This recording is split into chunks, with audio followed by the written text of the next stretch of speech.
I saw the TV glow looked like it was going to be the Twilight Zone meets the X-Files. It's way different than that. Should this strange retro drama be something you should check out? Teenager Owen is just trying to make it through life in the suburbs when his classmate introduces him to a mysterious late-night TV show, a vision of a supernatural world beneath their own.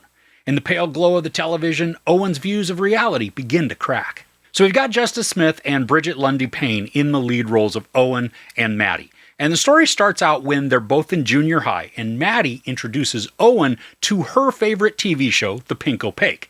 It's a young adult show that is very 90s and features supernatural mysteries each week.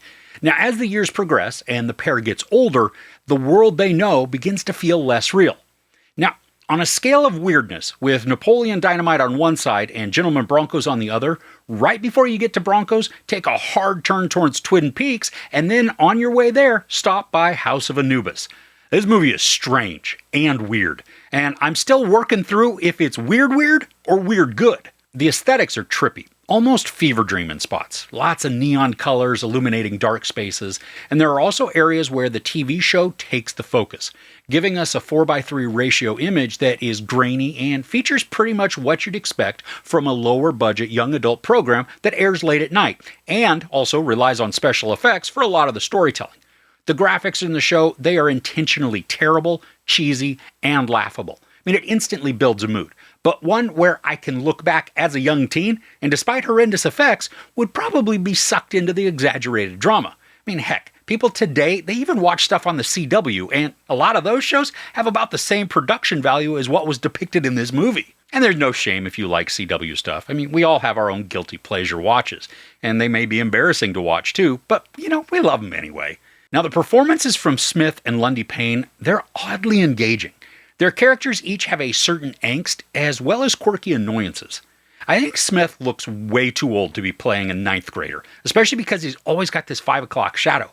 But if you do overlook that, he builds out a character who's mousy, uncomfortable in his own skin, and then searching for belonging. And Lundy-Paine creates a character much like Owen, but she has an intensity to her that is just both mysterious and a little bit frightening. I mean, she's extremely enigmatic, and while that does work for some intrigue, it also adds confusion to some of the story arc.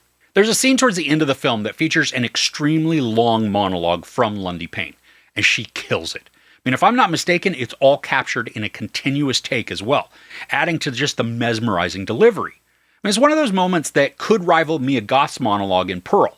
Maddie is impassioned in her speech, but not wild or excited. She's got passion and resolve, but it's all tempered with reserve. Now, you may or may not have heard some of the buzz surrounding the soundtrack and the score of this movie. Regardless, though, it is phenomenal.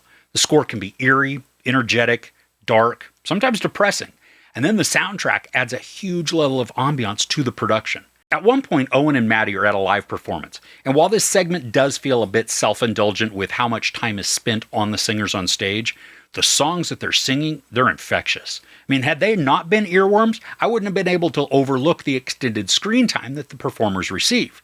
But since they are great, I'm totally good with it. Now, there's a bit of mystery included in the storytelling, and that's when the film uses some significant time jumps to move us forward in the years. This isn't necessarily a bad thing, but it does make us question what all transpired in those span of years that were not shown. Despite that, though, I'm not too much of a fan with how the mystery plays out. It comes in the last half of the movie, and then it's convoluted, and it doesn't spend enough time providing clues. I mean, I was concentrating as hard as I could to take in all of the dialogue while also trying to decipher meaning from the discussion.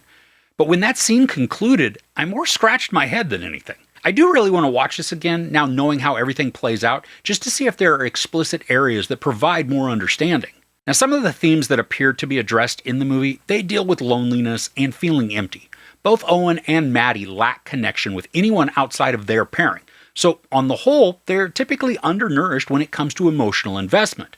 Now, there is a small bit of dialogue at one point that has Maddie talking about working at a Build-A-Bear and how it's her job to stuff the animals so that they are full. And when she said this, all I could think about is how that paralleled what she was looking for in her life. She drew connection from the TV show, and in turn, so did Owen, but they were both still empty. Maybe I'm reading into that part, but I think it fits with how the characters are developed and then shown to behave. I appreciate too that the story is not only dramatic, but it creates perplexing theories that could melt a bit of your brain. There's a theory floated by a character, and as I said before with the mysterious aspect, the rationale for the character's conclusion, it isn't totally backed up by narrative content. I think the most problematic area of this story is the end. It literally just cuts off in a way that doesn't provide any resolution. There is a finality to the film because it goes black and stops, but the conclusion itself is just less than satisfying.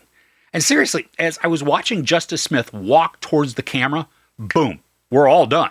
Now, I don't mind movies that create discussions or require pondering afterwards, but I do like to have conclusions that feel complete. And this one is certainly a film that can create conversations around theories, supposed meanings, even just the general plot execution. And I love it when a story can elicit that. The film itself can be good or bad, but if it works to allow for discourse and dissection, then it's at the very least effective, even memorable. And for me, that's where this sits. I was engrossed in the atmosphere that's created. It's foreboding and a little ominous, but because it's also ill-defined, I could never really put my finger on the exact cause for the discomfort. The performance is definitely added to the vibe, creating characters who are odd and emotionally stunted, but also genuine and earnest. The colors, they mix well to bring discombobulating visuals that are enhanced by the hypnotic score and the soundtrack. And while a lot of the complexity of the story adds depth, the vagueness of most of it does detract in noticeable ways. The themes of belonging, family, loneliness, and connection, they're palpable and relatable, inviting the audience to come inside for the ride. Unfortunately, the ending is way too abrupt and unsatisfying, leaving the film with an uneven taste when all is said and done. I was really excited to watch this, and even though I didn't know much about it, the aesthetics shown in the trailer, they had me intrigued. This ended up, though, missing the mark for me, leaning too heavily on an idea that it doesn't fully flesh out. And I love the attempt and the potential, just not the final product. There's no sex or nudity, some profanity, and then some violence. I give I Saw the TV Glow 2 out of 5 couches. So after watching this a few more times, maybe the score could go up, but initially, this just wasn't working. And that really is a bummer. So, are there any odd or strange films that you've seen lately? Let me know what you watched in the comments below. If you enjoyed this review, please give it a like. Also, don't forget to share and subscribe. I'm Chris. This is Movies and Munchies. Thanks for couching with me.